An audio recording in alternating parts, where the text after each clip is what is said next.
లక్ష్మి, లక్ష్మి,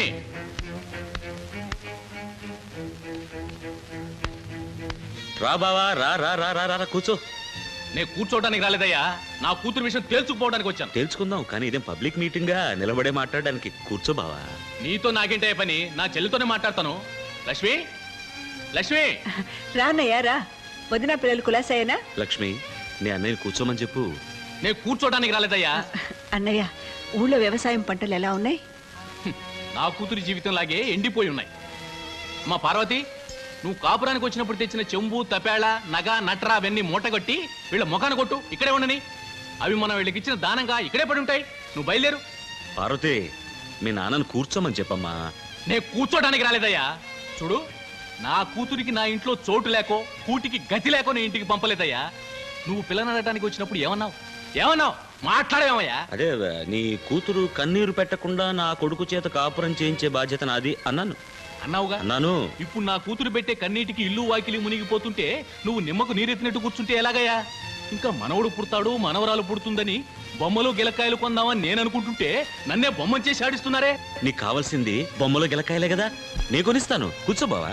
నేను కూర్చోడానికి రాలేదయ్యా, గుండెలు మండిపోతున్నాయి. ఎప్పుడో పెళ్లి రోజు చూశాను నా అల్లుణ్ణి, ముఖం కూడా మర్చిపోయాను. అన్యాయంగా మా వంశంలో ఇద్దరు ఆడపిల్లల జీవితాన్ని నాశనం చేశావు కదయ్యా.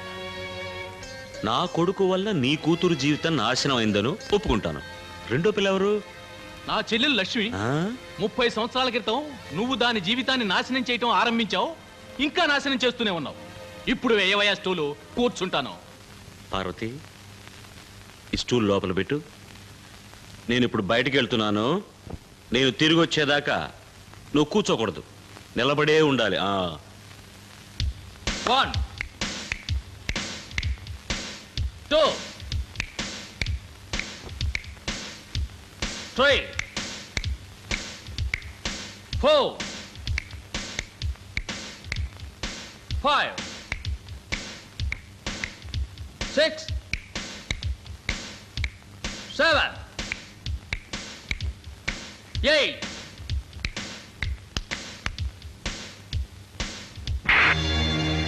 1 2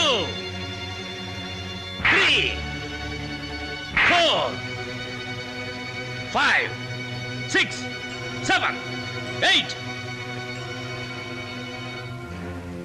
ఇంట్లో చిలక లాంటి భార్య ఏడుస్తూ కూర్చుంది. ఇక్కడేంట్రా 1 2 3 4? ఇంకో అరగంట లోపల ఇంటికి రాకపోతే నిన్ను చించి పారేస్తాను.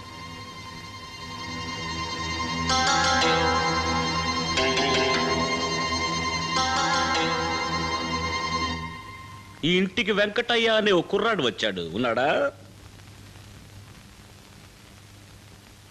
మిస్టర్ వెంకటయ్య, ఇంకో అరగంటలో నీ అల్లుడు ఇక్కడికి రాబోతున్నాడు. అలాగా బావా, రా కూర్చొని మాట్లాడదు గాని. కూర్చోడానికి రాలేదయ్యా. ఆనంద్ వచ్చిన తర్వాత వాణ్ణి భద్రంగా పట్టుకుని ఉంచాల్సిన బాధ్యత మీ అన్నయ్యది. మీ ఆయన్ని కూర్చోమని చెప్పు లక్ష్మి. మీ అన్నయ్యను నోరు మూయమని చెప్పు లక్ష్మి. ఏమ్మా, మంచి రోజు చూసి మంచి ముహూర్తం అమ్మలక్కల చేత పాటలు పాడించి కదా నిన్ను శోభన గదిలోకి పంపించాం. చెప్పమ్మా, అక్కడ నా కొడుకు నీ కొంగున పిల్లకాసు ముడేశాడు కదా, అప్పుడే వాణ్ణి నీ కొంగున ముడేసుకోకుండా ఇప్పుడు ఆ కొంగుతో అయ్యయ్యో అయ్యయ్యో అంటే ఏమిటమ్మా అర్థం? అమ్మ పార్వతి, మీ మాగాను కూర్చోమని చెప్పమ్మా. చబరియన గారు, నోరు ముయ్యమని చెప్పు. నోరు బందరులాకులా ఉంది. మీ వంశంలో ఇద్దరి ఆడపిల్లల జీవితాలు సర్వనాశనం చేశానన్నాడు మీ అన్నయ్య. ఇప్పుడు ఒక ఆడపిల్ల జీవితం చక్కబరిచాను. రెండో ఆడపిల్లవి నువ్వు. నీ జీవితం కూడా చక్కబరచబోతున్నాను. ఎలాగంటావా? ఇదిగో విడాకుల పత్రం, తెల్ల కాగితం మీద సంతకం చేశాను. చూడు, ఇక మీదట నీ దారి నీది, నా దారి నాది. అంత మాటనుకు బావా. విడాకులు ఇచ్చిన తర్వాత బావా ఏంటయ్యా బావా? నువ్వు ఉండన్నయ్యా. నువ్వు ఊరుకో. మీకు కావాల్సింది విడాకులేగా, మీరివ్వద్దు, నేనే ఇస్తాను. ఇక మీదట మీ దారి మీది, నా దారి నాది. అయ్యో లక్ష్మి, నన్ను బోల్తా కొట్టించేశావే.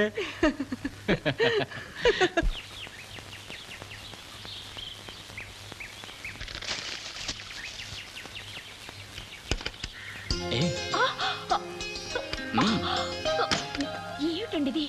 ఎవరైనా చూస్తారు, వదలండి. నిన్ను చూడకుండా నీతో మాట్లాడకుండా ఉండలేకపోతున్నాను. చూసే పద్ధతి, మాట్లాడే విధానం ఇదేనా? తప్పండి, తప్పుకోండి, నీ వెళ్ళాలి. అరే, అయ్యో, ఉండమనంటే. చెప్పేది వినండి. ఆగు.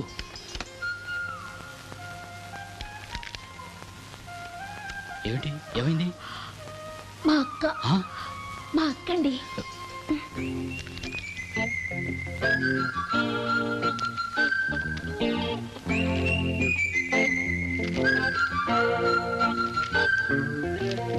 రావే, పేలతో నీ తలంతా పుచ్చిపోయింది. ఎల్తుర్లో కూకో, సోత్తాను బాగా. అబ్బబ్బబ్బబ్బబ్బా.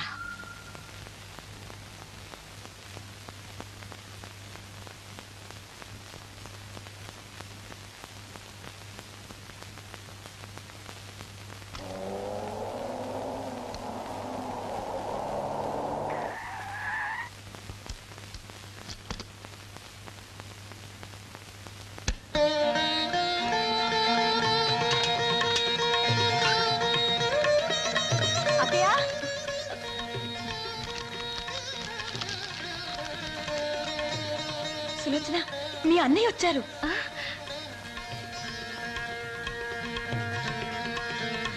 అత్తయ్య, మీ అబ్బాయి వచ్చారు.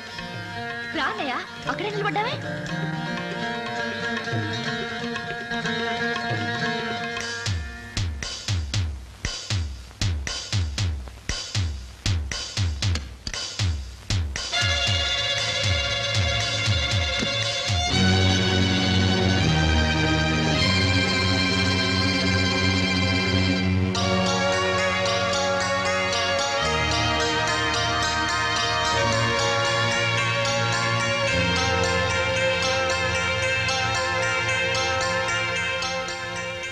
అమ్మా, నీ భర్త 10 మందిలోనూ నన్ను కొట్టాడు. కానీ నేను ఆయన వయసు గౌరవం ఇచ్చి తిరిగి కొట్టలేదు. అందుకే ఈ దెబ్బ.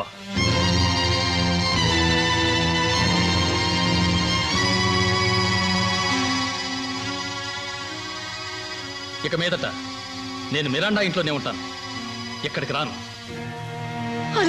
బాబు, నా మాట వినరా. ఆగరా.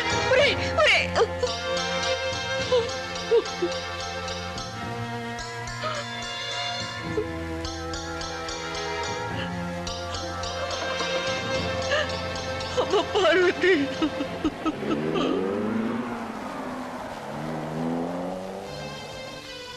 కొంప ముంచావు కదయ్యా, నీ వల్ల అసలుకే మోసం వచ్చిందే. నేనేం చేశానయ్యా? ఇప్పటి వరకు నా కూతురు జీవితం పెనం మీదే ఉంది, దాన్ని ఇప్పుడు నిప్పుల్లో తోసావు కదయ్యా. నాకు ఇడ్లీ వడ ఉపమానాలతో మాట్లాడడం వచ్చు. లోపలికి రా. చూసారా, నా అల్లుణ్ణి నాకు నా కూతురికి కాకుండా చేశాడు. నా కంటి ముందే నా కన్నబిడ్డ జీవితాన్ని బుగ్గిపాలు చేశాడు. నా కూతురి కంటి ముందే దాని మొగుడు మరో దానితో బ్రతికేలా చేశాడు. మీరందరూ నా కూతురి పెళ్లికి వచ్చారు కదా, మీలో ఎవరైనా న్యాయం చెప్పండి.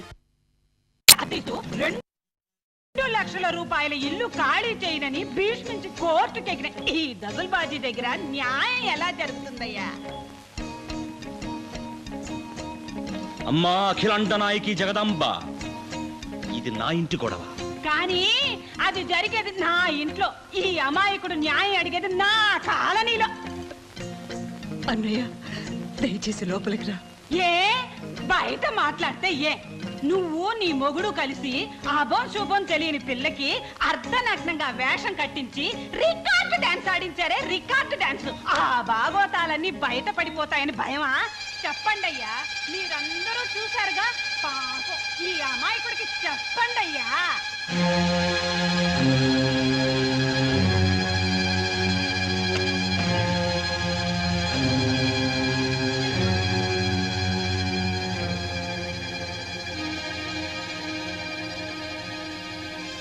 ఎవర్రా అమ్మాయి? పురే, ఎవర్రా అమ్మాయి? మాట్లాడవేంట్రా? ఎవరని అడిగితే ముద్దులా నిలబడతావేంట్రా? నిన్నరా అడుగుతున్నది. ఎవర్రా అమ్మాయి? మాట్లాడవేంట్రా? ఎంత పొగరా నీకు? నాన్నే ఈ పిల్లని ప్రేమించి లేపుకురమ్మన్నాడు. విన్నారా? కన్న తండ్రే కొడుక్కి ప్రేమించి లేపుకురమ్మని చెప్పాట. ఛీ! ఇది ఒక కుటుంబం. మీరు పిల్లల్ని కన్నారు. ఇలాంటి పొరుగున ఎలా గౌరవంగా బ్రతకగలరయ్యా? చెప్పరే, చెప్పండి అయ్యా, చెప్పండమ్మా. ఇలాంటి మనిషికి నా కూతుర్ని కోడల్ని చేసినందుకు నన్ను నేనే చెప్పుతో కొట్టుకోవాలి. ఇక నువ్వు నోరెత్తితే నేనే నిన్ను నా చెప్పుతో కొడతాను. వెళ్ళవాయ్, వెళ్ళు. వెళ్తానయ్యా, వెళ్తాను. అంత సిగ్గులేని వాడినే కాదు. నా సంచి లోపలుంది, ఆ సంచి బయటపడాయి. ఏమండి? ఏమండి? నాన్న, లే. వద్దు నాన్న, నా మాట వినండి. అడ్డం నిమ్మడుంటే. నాన్న. అడ్డం. అయ్యో, సంచి, నాన్న. నా గొప్ప సంచి, తాత ముత్తాతల ఆస్తి. తప్పుకో, వద్దు నాన్న, తప్పుకో, వద్దు నాన్న, తప్పుకో, వద్దు నాన్న. తప్పుకోమంటుంటే. నాన్న. ఇదిగో వెంకటయ్య, ఇప్పుడు చెబుతున్నాను. నేను చచ్చినా నువ్వు నా ఇంటికి రాకు, నువ్వు చచ్చినా నేను నీ ఇంటికి రాను. పట్టుకెళ్ళు నీ కంపు సంచి.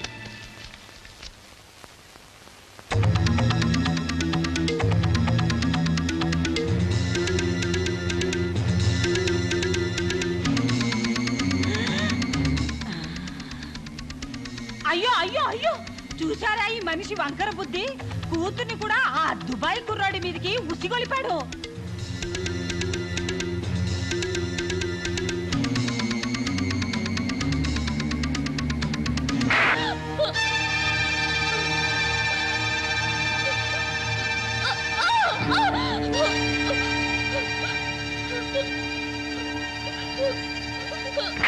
ఏమండి? ఏమండి? దాన్ని కొట్టకండి. ఏమండి?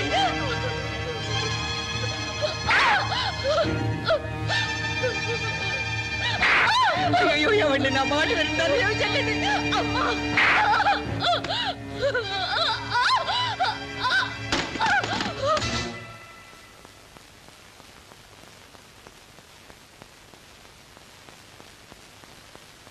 ఏమండి? ఏమండి? ఏమైందండి?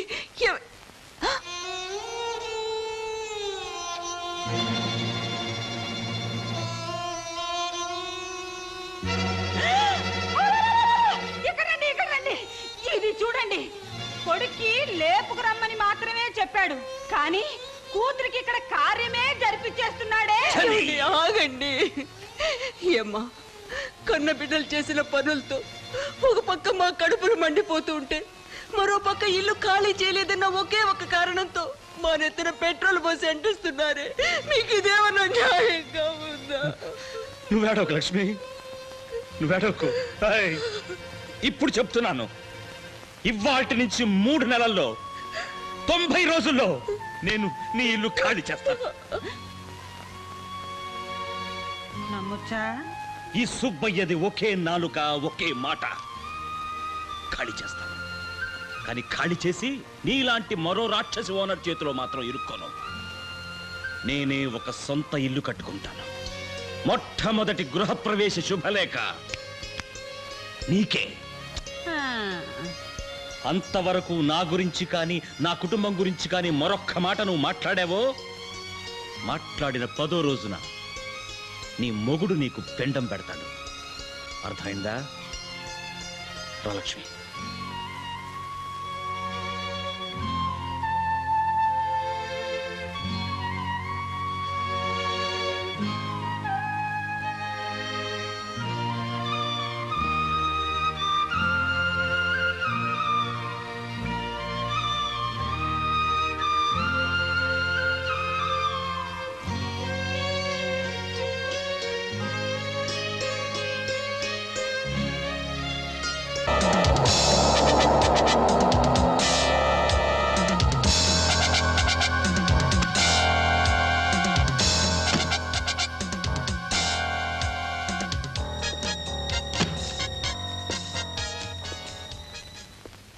నాన్న, నేను మేజర్ని. నాకు ఇష్టమైన వాడిని పెళ్లి చేసుకునే హక్కు నాకుంది.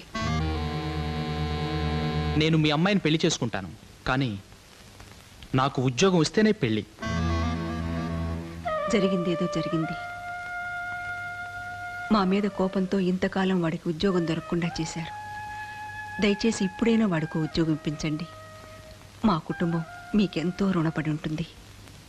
నేను కూడా మీతో ఓ మాట చెప్పాలి. మీ అమ్మాయి మా ఇంట్లో ఉంటే మీకు బాగుండదు, మాకు బాగుండదు.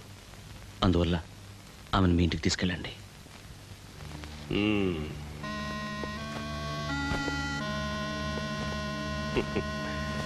నేను మాటిస్తున్నాను, ఈ పెళ్లి జరిపిస్తాను. నాన్న మీ కొడుకు ఉద్యోగం ఇప్పిస్తాను. Thank you sir. అంతేకాదు మీ కుటుంబానికి ఇంకా ఎంతో చెయ్యబోతున్నాను. అదేమిటో తర్వాత మీకే తెలుస్తుంది. పద. చూడండి, 90 రోజుల్లోగా నేను స్థలం కొని ఇల్లు కట్టి గృహప్రవేశం చేయాలి. అందువల్ల తక్కువలో ఒక మంచి స్థలం ఉంటే చెప్పండి. అయితే బ్రహ్మాండమైన స్థలం విజయవాడ గుంటూరు రోడ్లో ఉంది, కావాలా? సుబ్బయ్య నగర్. సుబ్బయ్య? నా పేరు కూడా అదేనే. చూసారా, దైవానుగ్రహం అంటే అదే.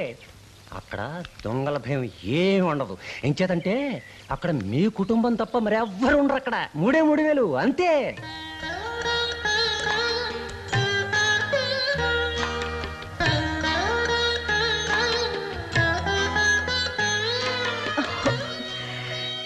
పెళ్లి నాడు పెట్టుకుని ఉంగరం, అందుకే రావటం లేదు. పెళ్ళైన తర్వాత నేను నిన్ను చాలా బాగా సంతోషంగా చూసుకుంటున్నానుగా.